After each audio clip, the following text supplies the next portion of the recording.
nowhere is safe, even here in Plymouth, and I'm not sure it ever will be again. Not since whatever happened 10 years ago that made the dead start walking again. I'm not sure what caused it, but what I do know is that when they come back, they change. They will eat anything, and anyone that gets too close. So it's best to keep as much distance as possible. Unless you can get them in the head before they get you. Luckily, there are some people out there that help us survive, and that's what I'm looking for right now. The heartbeat symbol.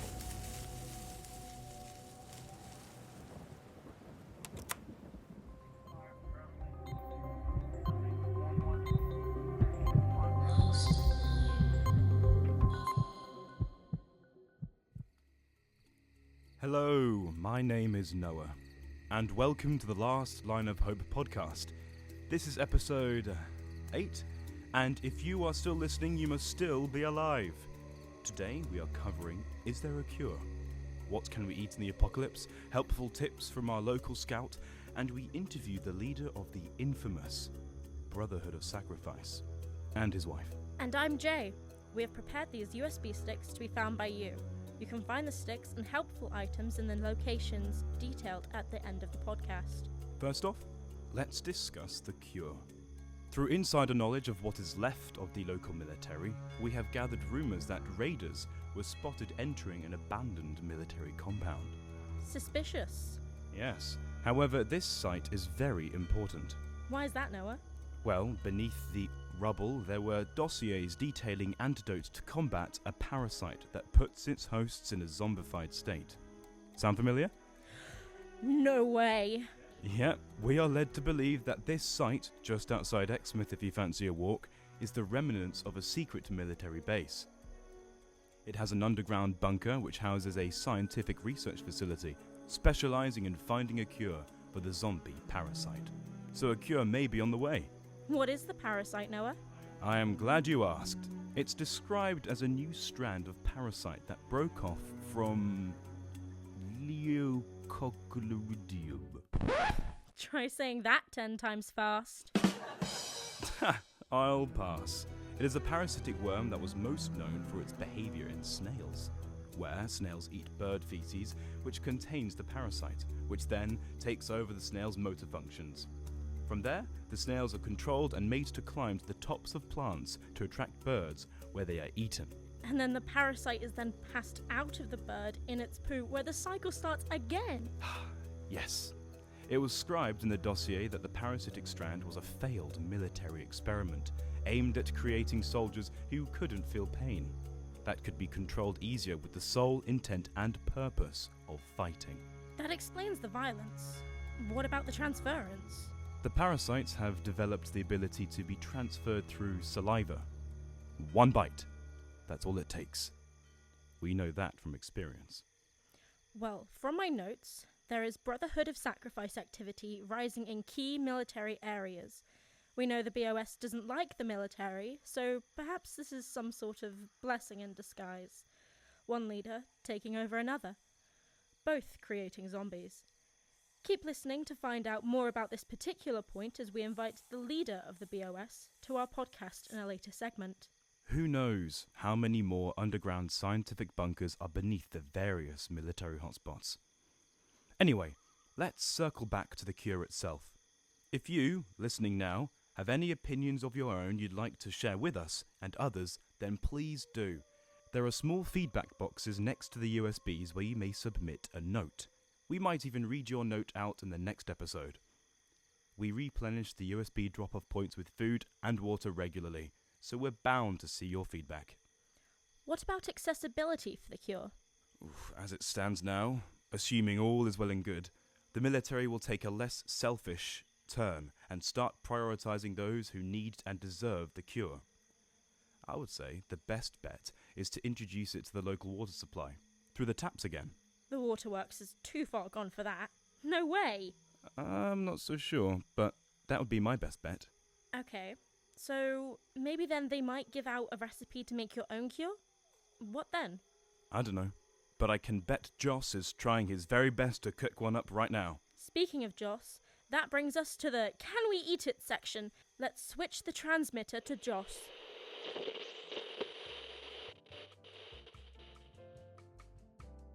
Green light. Green light. Hello, welcome back. Today's meal is inspired by the outskirts of the boneyards on Totnes. That's right.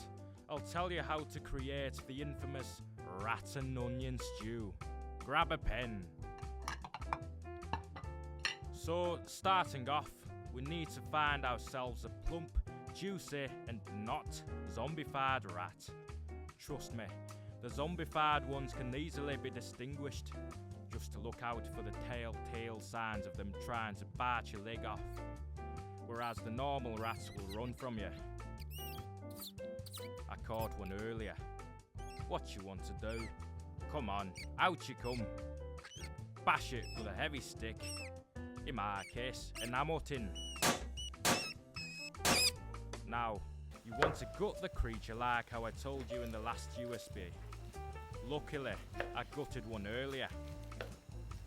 And slide what's left from your stone chopping board into your stew pot, filled with water. Next, grab an onion, remove the skin, and slice into chunks. I'm making a stew for one, so one onion will suffice. If you find your eyes starting to burn like mine, use half an onion. Next, throw some allspice into the stew. Remember, allspice is whatever you have on you. This includes the bountiful and extremely dangerous to get bay leaf. Next, lift. Ugh. And set your burner to max. Or set a decent sized fire and place the pot above the flames. Give it an hour. Boom! Rat and onion stew. Beware of those hungry dogs. Back to you, Nora and Jay.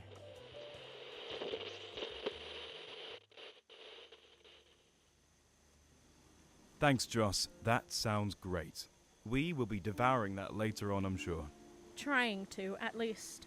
Now, moving on, our next topic is... Oh, yes! My favourite section. Be vigilant. Yes, be vigilant. Live with our own Bear Grylls. Joe. Take it away, Joe.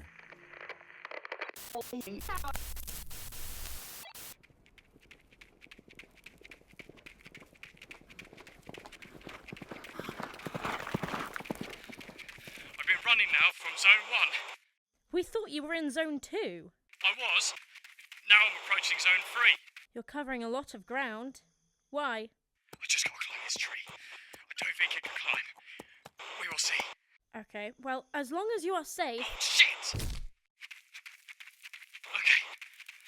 Yes. You caught me at a bad time. Be vigilant. Today's lesson, bacon. Wrap it. Don't leave it raw in your bag. Creatures, giant carnivorous deer in my case, will find you. Zombies, not so much. So today's lesson is wrap bacon? Why didn't you just throw it? I can't. I am the bacon now. And also, know where you're running. I'm an expert at this. Zombies can hide round every... Oh God, no!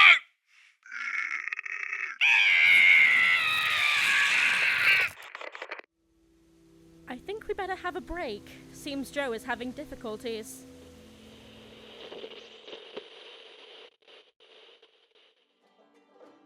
My local parish called me mad. I said I was gonna dig a great trench around me farm. They said I was insane when I stuck me combine harvester in there too. Well, that same group of naysayers are fertilizing my crops, just in time for the apocalypse. Why don't you try Uncle Jed's Soylent Greens, made with love, and just a little bit of your friends and family, possibly. Come visit me for a free sample. It's to die for.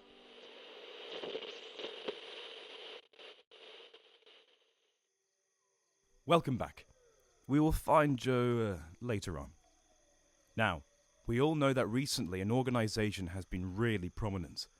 They have been using zombies to track down individual survivors one by one and taking their resources.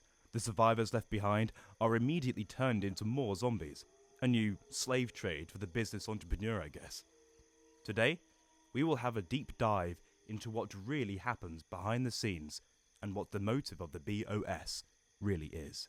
Joining us here in the Cold Studio is the leader of the Brotherhood of Sacrifice, Bob, and his wife, Bab. You're right. I am more at peace now, taking comfortable joy in the thought that we are evolving towards a better place as a species. Most scientists treat this so-called zombie virus as a disease to be cured, and that's plainly ridiculous. Right.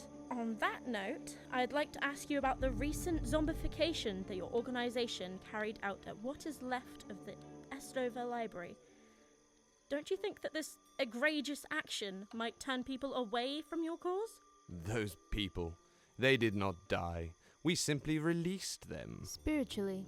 But they were all turned into mindless animals and have lost the use of their intellect. How is that supposed to be a spiritual release? Funny you should mention the word intellect. Before the apocalypse, the human species had Supposedly reached peak intellectual development. The speed of evolution in technology and science had become so rapid, it led to the exponential rise in the human population. So? So, we have outlived our welcome and become an ungrateful plague on this planet. Everything was approaching a point of crisis, the crisis we now live in. So, turning people into zombies. How would this benefit the human race? I have long believed that we have no future as a species in a physical sense, but in a metaphysical one. These flesh atomic vehicles that we walk Around in are merely the host for the human spirit. as a species, we have always been aware of a greater sense of purpose. This spirituality has Been interpreted since the time of the witch doctors, since time began. Yes. But zombified humans cannot reproduce. If there are no children, surely there is no future for our species. from the day a child is born, we start bringing innocence And spirituality out of them through our education system, indoctrinating them with the belief systems that we've created, science, religion, and traditions of culture. So all these bad ideas are perpetuated. It's good that they're being dispensed within the new stage of evolution.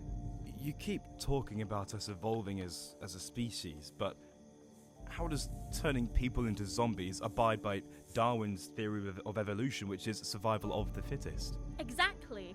How should a mindless zombie that's walking into closed doors and moaning all the time be more evolved than us? I mean, that's not exactly conducive for avoiding predators, is it? monkeys evolved into apes, apes evolved into, Something that mimics the build of Ron Perlman. and that evolved into us. And I had a vision of our next phase of Evolution. After the Homo sapien, the next phase should really be the Homo spiritus papus, which is the spiritual phase of our development, where we emerge from our mortal coil like a caterpillar emerges from its pupa, from where we fly away and become one. You still haven't answered our question. How does zombification abide by Darwin's theory? I believe there is one last missing chapter in Darwin's work, and that is about the concept of supremacy. From the time when the first cell emerged on this planet, it has had strife with its own parasite. this is what results in progress. This unison and concord between the zombie parasite and our species is what leads to our ascension. What interests me is what exempts you from this supposed transcendence. I am the chosen appointer of this operation, who oversees all humanity's transcendence. I am the savior, the voice of my God. I am the... What? What is this? Where are the lights? Relax, it's just a generator. It failed downstairs. We will take our leave now. You scared of the dark? Yes. Okay, well, listener, if you are still listening to this, our generator has just cut out. However, Be vigilant. yes, be vigilant. Our recording devices are battery powered, so as we sit in the dark of the rundown Mayflower Museum, we will conclude this podcast here and leave you with this. You can find our next podcast at Smeaton's Tower. Yes, or what is left of it. Inside you will find the usual pack of rations, fuel, batteries, and of course our next podcast. Look out for the heartbeat symbol. Noah, did you hear that? Steps. Yes. Okay, we better tell Joss. We have to go. Someone or rather something is in here with us. Look for the USB and don't read the Brotherhood's propaganda. You are our last line of hope. Joss? Run!